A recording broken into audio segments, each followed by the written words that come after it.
All right, all right, all right. Here comes the money.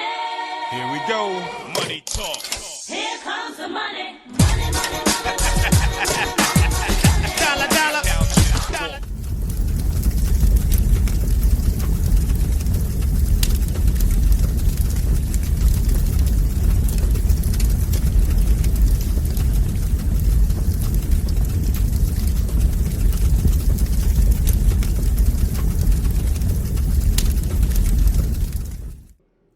All right, all right, all right. Welcome back. Welcome. Come on in.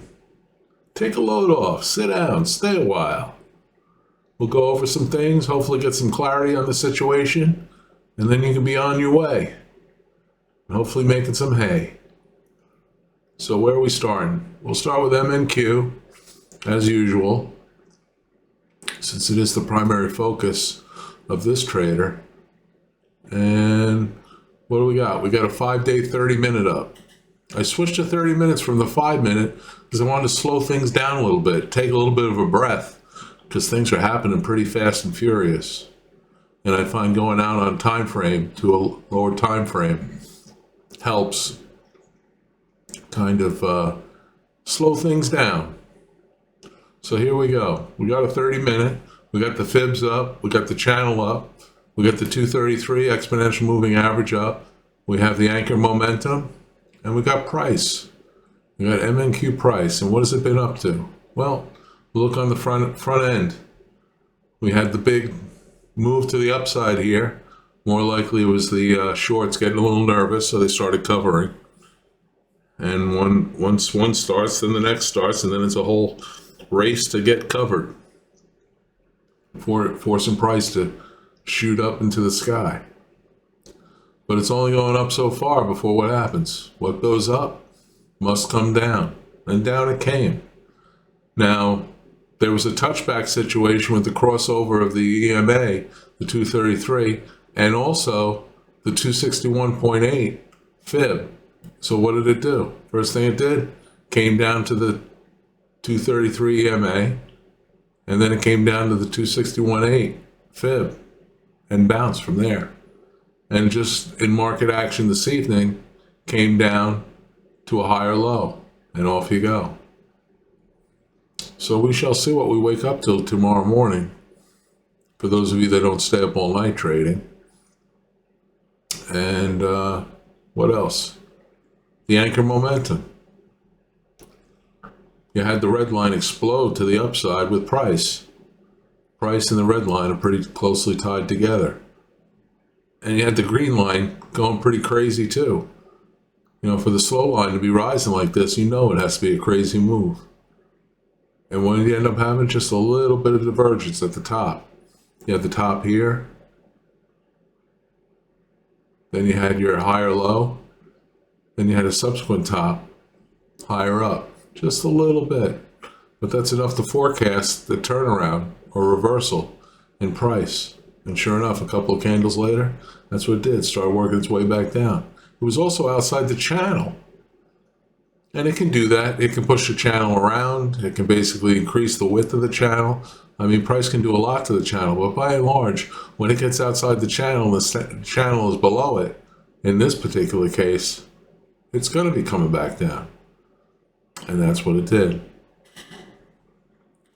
So that's MNQ. I know that was a quick synopsis of what I'm seeing. And you may be seeing something different. And if you are seeing something different, do me a favor. Leave a comment. Say, hey, you don't know what the hell you're talking about. This is what I see. And you just let me know. Because I'd like to look at it. I'd like to study it. So what we got going fib-wise? Interestingly enough, it capped out at the 141.4 on the fib, the longer term fib. On the shorter term fibs, it's coming down, and that's what this is reflecting. This is retracing back down where this was going up. And what is it doing currently? Well, it found, whatchamacallit, I lost the word. I'll find it somewhere along the way. But in any event, Confluence, thank you.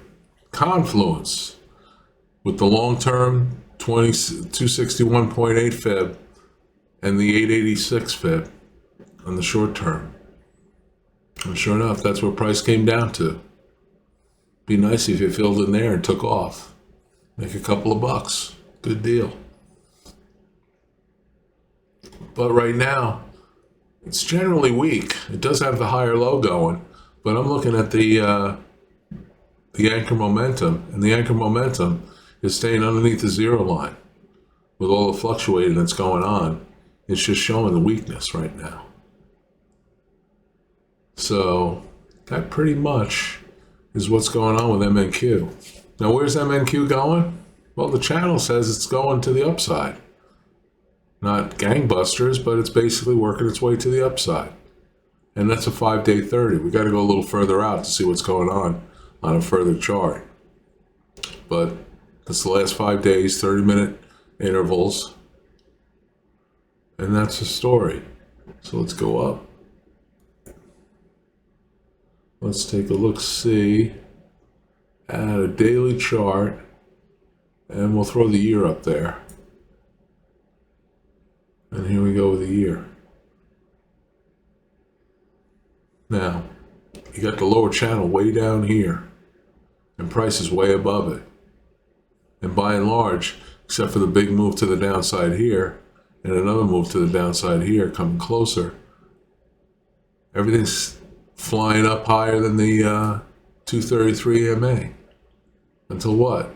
What we talked about last night or the night before. It hits the top, sells off, works its way back up to a lower high. And when you see a lower high, you could say goodbye, because that's the way it's going. It's going down. And down it came. Found some support around the 161.8 fib. Then worked its way up and did what? Got capped by the 233 EMA. And what do you have? You got yet another lower high. Goodbye. And down it goes. Blew right through the 261.8 and the confluence of the other shorter term Fibonacci's. And then you have the short covering,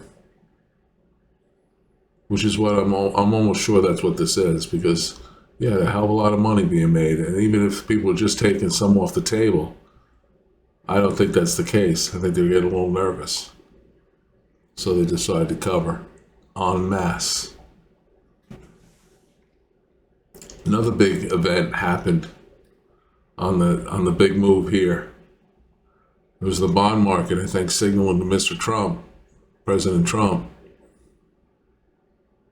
things are not going to proceed the way that they've been proceeding.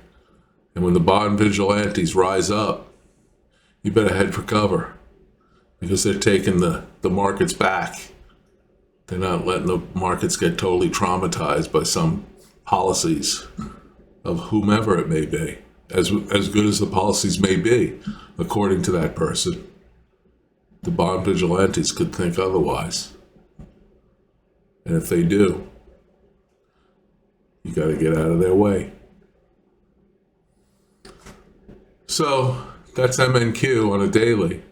And NQ would basically be the same chart. It'd just be $20 a pop instead of $2 a pop. So what else to look at? I haven't received any comments. I'm kind of feeling a little lonely. You know, like nobody likes me. Boo-hoo-hoo. Seriously though. I received no comments. I guess I got to make up the content myself. And MNQ, last night I went over American Semiconductor, which I think is quite a hayride, but quite volatile. But I like what the company's doing, so that's why I've been paying attention to it. I think we need to basically focus on what we do best, which is collaborate, innovate, and basically come out with great stuff. I mean, superconductors is one thing. Tokamaks, all sorts of crazy technology out there that could solve problems that we have if We just kind of get together as opposed to trying to pull each other apart. But once again, I found myself on the soapbox. And this is more about talking about what's going on in the market. So let's get back to it. So I chose gold, which is probably the only bull market in town currently. So let's go to gold. And this is a year daily of gold. And what do we see? Just a beautiful move to the upside. That consolidation going on down here. Accumulation. And then start the markup. And away it goes. Had some more accumulation. Got to take a breather. After having a run like this, got to kick back a little bit. Profit taking. Accumulating. New buyers coming in. And then up it goes. And away it goes. To the top of the channel. And then it sold off hard with all the market chaos. It got caught in the melee. It came down. But you know what? Quickly came back strong. Except it's too much too soon. Strong move. But you know what? Too much too soon? It's going to come back. Maybe not all the way back. May do a 50% retrace. I don't know. But it's outside the channel. Second time. So it comes back in the channel, sells off a little bit. And hopefully people get a better price. And get in on gold. Because I think gold is timeless. You know, gold's been around for a long time. And it's been used as money. It's been used for jewelry, obviously. It's been used for a lot of things. You know? And what is it? It's a little rock. But it's got value because people assign value to it. Kind of like Bitcoin. Bitcoin's an awesome concept. But what value does it have? Well, the value it has is what people believe it has. And that's what makes a market, and that's what makes something valuable. And Bitcoin's been taking on the chin a little bit too. I think the last time I saw it was down around 75. After the time before it that I saw it was around 110. So it can move around. You got to have a strong constitution to play with Bitcoin. But you can trade the altcoins too. I'm no cryptocurrency maven, but you know, I can pay attention to aspects of what's going on and see that there's money to be made there if you know what you're doing. And that's the key to the markets. And that's what I'm trying to do. I'm trying to learn enough so that I can really make money as opposed to lose it. So going back to gold here. This is the year daily chart. It's basically heading up in the channel, and it's way above the 233 MA. So it's strong. And you can see the strength on the anchor momentum. How do you see it? Basically, the slow line has just been staying above the zero line the whole way. It's been oscillating, and you got a crack here. But by and large, you get these periods where it just cruises. And if you want to buy dips, you buy dips on the red line, the fast line coming down below the zero line, while the green line, the slow line, stays above. And there's a little dip for you, and up it goes. Consolidates, doesn't even get down below the zero line, either the red line or the green line, and up it goes. Consolidates, comes back down, just a little bit of a dip, good enough, there I am, and back up it goes, and up I go with it. Now you have to say, this time around, it didn't quite work out that way. So there's got to be something on the chart here that can tell you when to basically pay attention to potentially more than just a dip. Because if you took the dip all the way down and then sold, you're pretty much taking yourself back to the beginning where you started. Or maybe not quite, we started down here. But you know what? You lost a lot of profit on the way up. And it's the old saying. Bears make money, bulls make money, pigs get slaughtered. So don't be a pig. Take some profit. Reassess, get back in, or stand aside. Either your choice. Okay, terrific. Let's see. Well, what we don't have in this chart at all is fibs, but I think I'm going to go down to the 30-minute because I think I put some fibs on there. And I can see actually in the top right side here that I did put fibs on the 5-minute. or on the 30 minute, the 5-day 30 minute. I'll take a look, see. And what we got? We've got an interesting thing, a 261.8 fib plotted backwards using the price level. And it's exactly where this candle hit. And that was the top. I mean, at that time. And down it came till it hit the lower channel. And it just coincides with the fact that this was outside the channel. It blew up, came outside the channel, then came right back in. And basically traded downwards till it hit the lower channel. And now it's working its way back up. And sure enough, what is it? It's back up above the top channel. So chances are gold's going to sell off some. I think we touched on that on the year daily. But looking at the 5-day 30, that's what I see. That's what I believe. It just can't keep going up forever.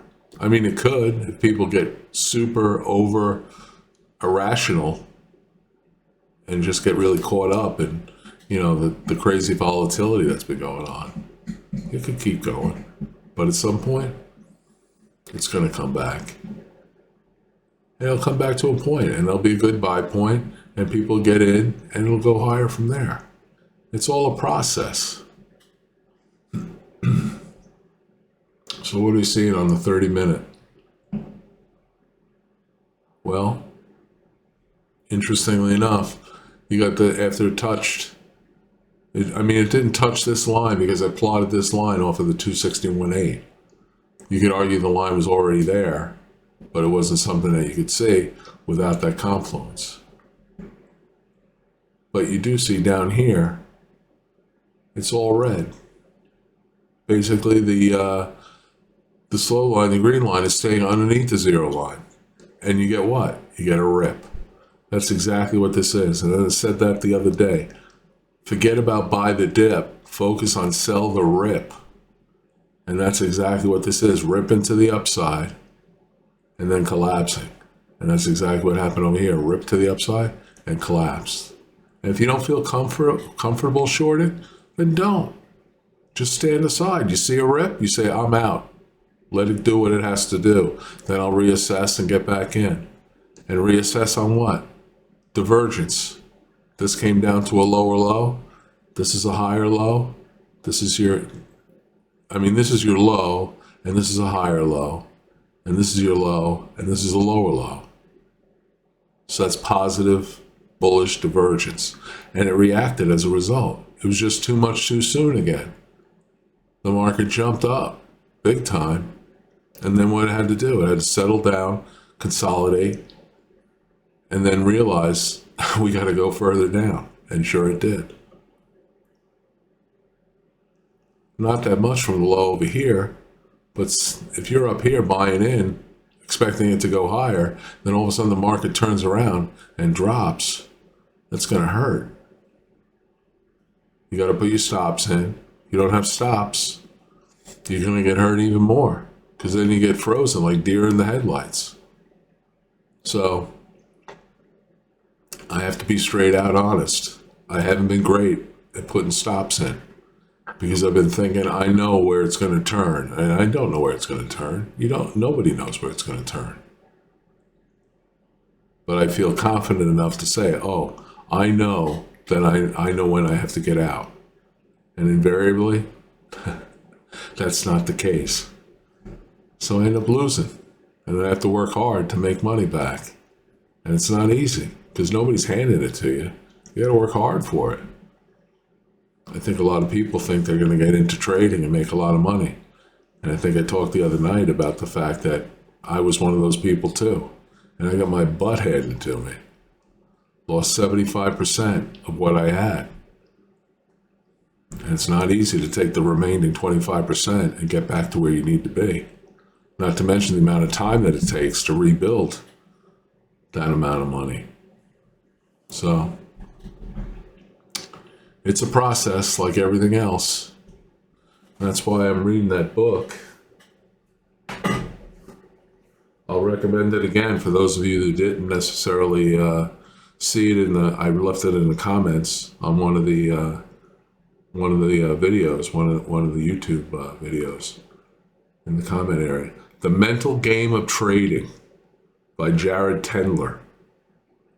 I'm sure you can find it on Amazon. I don't know if I included a link. I think I would have included a link to Amazon if I did, and I did enter that comment in. So just look for it.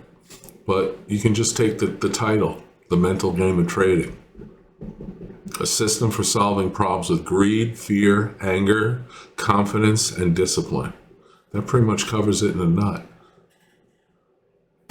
The psychological aspect to all of this is critically important because you find yourself going through the whipsaw. And getting whipsawed is not fun at all. And then put on top of that the depression because you lose money. You work hard for your money, you put it in the market, and you want to see it accrue and build, and it doesn't. I mean, for varying assorted reasons, the interest rates have to be kept really low. Mostly because this country is just totally, debt-wise, way, way over where it should be.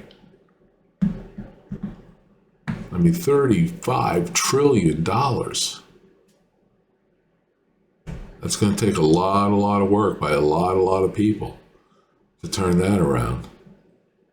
And there's no magic panacea. There's no magic cure for having gone on a phenomenal spending binge. Got to pull in your belts. I know I've gone through my own personal situations. There was a time when I had serious credit card issues. And it took a hell of a lot of work and self-restraint to basically stop spending and start saving. And I've had help. I'll be the first to admit. I've had help, and I feel very fortunate that I did. I'm sitting here talking when I should be focusing on the market, so excuse me. I'll get back to it.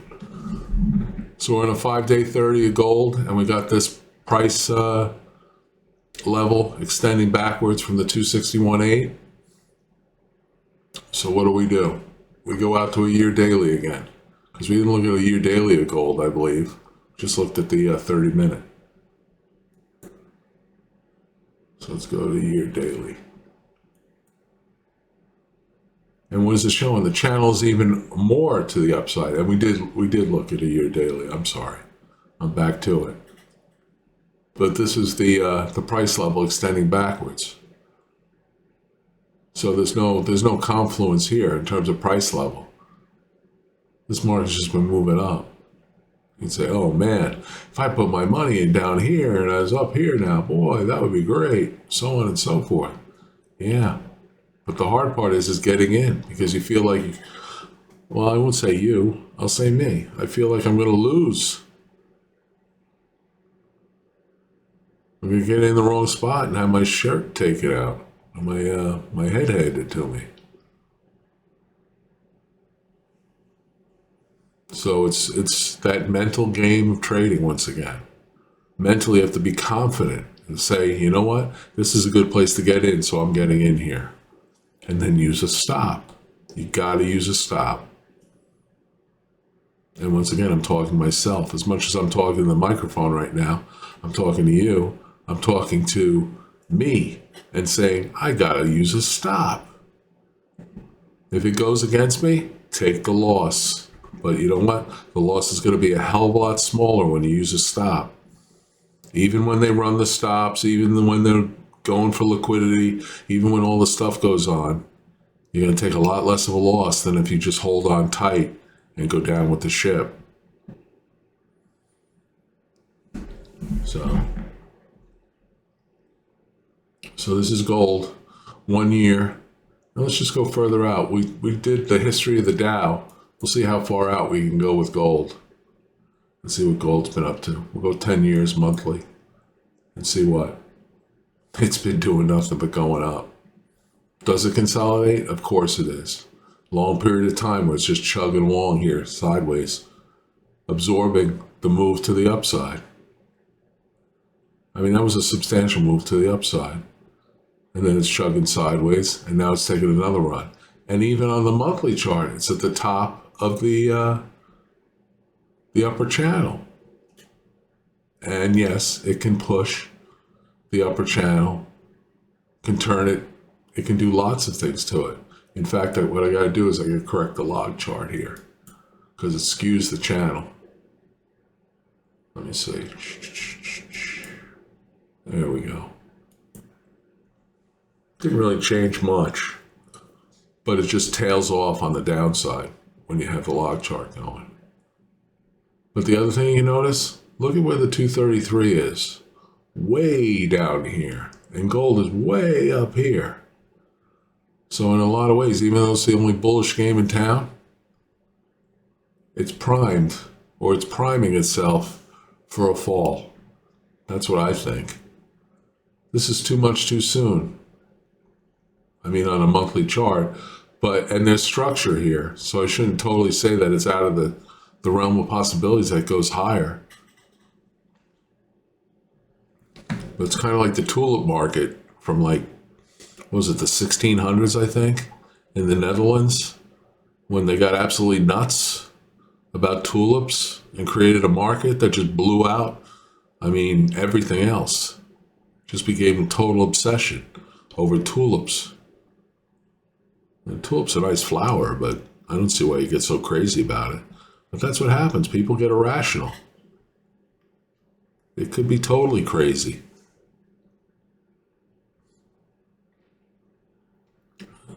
And what happened? Collapse. It's kind of like the Roaring 20s. The market's going to the moon. Woohoo! Yay! And then what happens? 1929 comes along, says, we're going down. And down it went. Then you had the Great Depression, which was absolutely awful for a lot of people. People out of work. People are hungry. People are just trying to get by. You had Hoover towns, people living in cardboard boxes and friggin' shipping crates that it approximates for shelter. It was awful. So this is gold. 10 years. Let's see if we go further out. And we're at 27 minutes, so I am not going to have another 40 minutes to hour long. We'll wrap it up here. But I'm just going to see maximum what we got.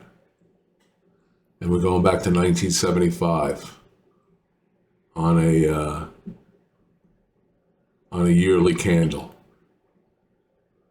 Now back here, 1980, the spike in gold. That was right around the same time that the Hunt brothers were trying to corner the silver market. And I think that just took all of the, like the gold and the silver markets and stuff and really sent it on a tear until what? Until all of a sudden the government says, no, you can't corner the silver market. And the whole thing collapses. It didn't totally collapse, but that was the end of that run. Then you go along for a period of accumulation until right around 2000, 1999, 2000, when my aunt calls up my mom and says, you got to get in on gold. Gold is where you got to be. And my mom's like, yeah, maybe, but I'm not going to do it. And sure enough, look what happened after that. I wish my mom listened to my aunt. I wish I listened to my aunt. My aunt had good ideas about what to do. But anyway.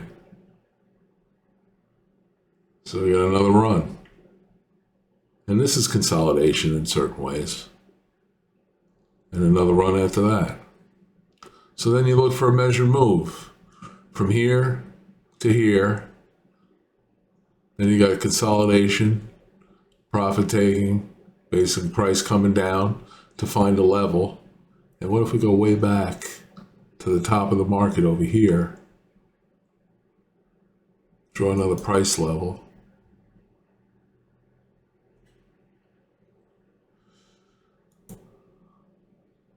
bear with me for a sec. And what did it do? It surged up, had a little doji here, a little bit of indecision. And then basically the bulls said, yeah, let's go higher. And that's what they did. They took it higher. Now we haven't done a fib here. I'll try and do a fib.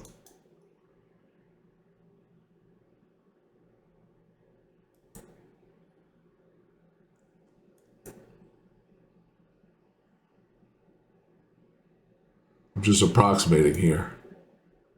Interesting how the 78.6 coincides with the price level.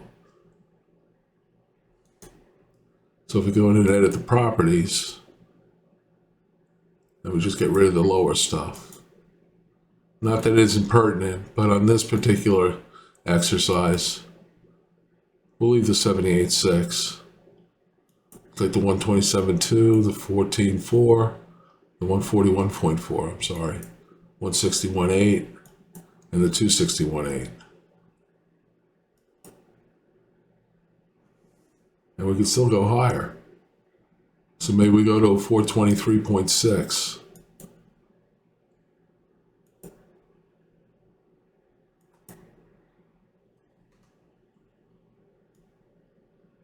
And there we go.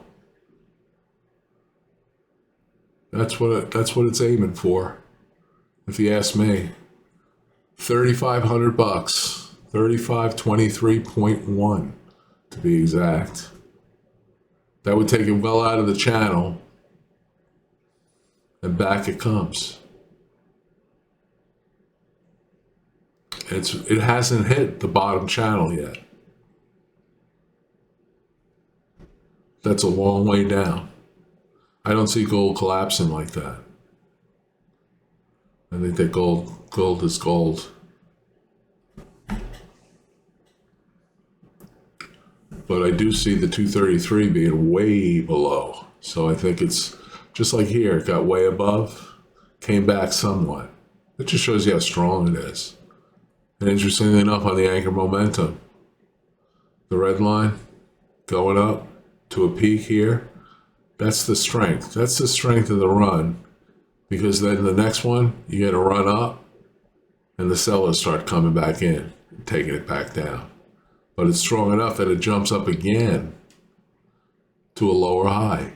Say goodbye, and there you go. Down you go. And that's what happens here. The red line crosses the green line on the big move down here. It's underneath the green line the whole way here, so you don't get much in terms of price appreciation. And then what do you have? You have the red line crossing back over the green line, and you start moving again. And that's what it's doing, it's moving. And the green line and the red line are staying over the zero line, which is indicating strength. As opposed to back here when it was coming up. And unfortunately, it's not going to draw here because there's not enough data. But you have enough to see the green line crossing the zero line here, which coincides with the amplification of price. And up it goes. So we're at 33 minutes, and we've gone over MNQ, we've gone over GC, which is the gold futures. That's what this is, the gold futures. Just like MNQ is the NASDAQ futures. NASDAQ 100 futures, not the whole NASDAQ. And I'm trying to think. Let me just collect my thoughts for a moment. I think that'll do it. So, once again, if you happen to be on this side of the broadcast, so to speak, and I thank you for stopping by. And for those that have lasted to this point, I thank you very much for hearing me out and the crazy ideas that I have. I appreciate it. So whatever you're doing, I sure hope you're having a good night doing it. And I shall talk to you, I'm not going to say in the next, I hear a lot of people say, in the next one, I'll see you in the next one. For some reason, that doesn't make sense to me. I mean, it's true. Hopefully there is a next one. and I'll see you there. But gotta come up with something else. I think the something else is just say good night. So that's what I'll say. Good night.